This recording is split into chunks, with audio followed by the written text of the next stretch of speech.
20 марта 2021 года в рамках проекта Project Deluge в свободный доступ попали более 700 билдов различных игр для PlayStation 2. Прототипы, демонстрационные версии для выставок E3, пресс-релизные копии и тестовые билды для внутреннего использования. Там очень много интересной информации, но сейчас я хочу рассказать, наверное, о самом маленьком файле, который содержится в этой утечке данных. Это прототип игры по вселенной Чужих для PlayStation 2. Этот прототип был собран на самых ранних этапах разработки. Это вся информация, что есть об этом проекте.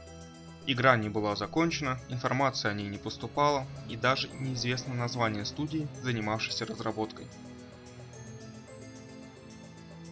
Итак, прототип представляет из себя два коридора, выполненных в узнаваемом дизайне первых двух фильмов. В дальнем коридоре от одного конца до другого перемещаются ксеноморфы. Пул моделей всегда одинаков, а искусственный интеллект у существ отсутствует. Можно увеличить и уменьшить количество отображаемых ксеноморфов, замедлить или ускорить их, включить сирену, и на этом все. Как я и говорил, это ранняя демонстрация даже не игры, а скорее возможностей движка. Хотя модели ксеноморфов достаточно проработаны и имеют неплохие анимации. Также уже в таком раннем прототипе применяются лоды, и достаточно жесткие. Максимальное количество полигонов отображается уже совсем близко к камере.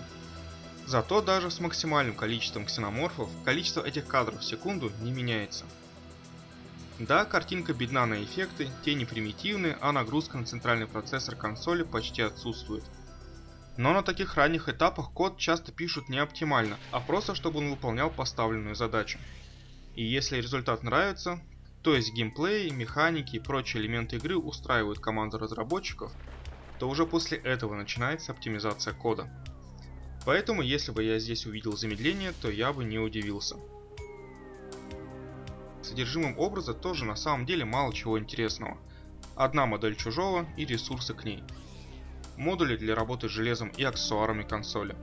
В разделе звука лежат файлы, формат которых я сходу не узнал и решил разобраться позже. А вот в бинарном исполняемом файле я решил покопаться. Из его содержимого становится понятно, что основной код написан на C++, и что работа, по всей видимости, велась на сетевых дисках. Также есть много информации, выводимой в консоль, видимо dev-кита. Это и логирование процесса загрузки, и выбор действия в случае возникновения проблем на каком-либо этапе работы скомпилированного проекта. Там же находится информация, что движок работает в PAL режиме, хотя образ диска помечен как NTSC. И да, и реальная консоль, и эмулятор запускают эту игру в 576i при 50 Гц, то есть настоящий PAL режим. В блоке загрузки звукового модуля и саунд менеджера можно увидеть, что VHG файлы загружаются с поиском в них WAV-хедера. А значит, это просто PCM звук. Открываем файлы в плеере, и да, они просто воспроизводятся.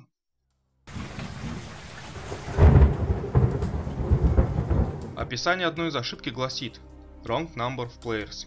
Возможно, планировалась поддержка локального мультиплеера, хотя кроме этой фразы нет ничего более намекающего на это. Это вся полезная информация, которую я смог вытащить из этого образа объемом в 14,5 мегабайт. И как я уже сказал, об этом проекте известно совсем ничего. Однако в самом начале 2000-х один проект для PlayStation 2 во вселенной Чужие был в разработке и даже продвигался в игровых изданиях и выставках. Aliens Colonial Marines. Да, вы не ослышались. Да, игра с таким названием могла выйти еще на PlayStation 2 и под крылом Electronic Arts Games. Игру анонсировали в мае 2001, были текстовые заметки, много скриншотов на E3 того же 2001, даже показали видеодемонстрацию геймплея. Правда, сейчас можно найти только одну запись, и она снята с такого ракурса и в таком качестве, что по ней мало что удастся понять. В сети я нашел информацию, что также была продемонстрирована интересная механика. Членов вашего отряда ксеноморфов могли похитить, тогда у игрока активировались сайт-миссии по спасению. Успеете до того, как паразит будет размещен фейсхаггером, то сможете вернуть своего члена команды в строй. Тем не менее, проект официально отменен в 2002 году. В заметке IGN о впечатлениях с E3 2001 сказано, что игра на демонстрации постоянно показывала низкий фреймрейт. Официальные причины закрытия проекта так и не были названы, Но неофициальной причиной как раз называют проблемы по технической стороне проекта. В любом случае все указывает на то, что отмененная игра никак не связана с прототипом, о котором я сегодня вам рассказал. Просто обидный факт, что возможно в начале 2000-х мы потеряли целых 2 проекта по вселенной «Чужие».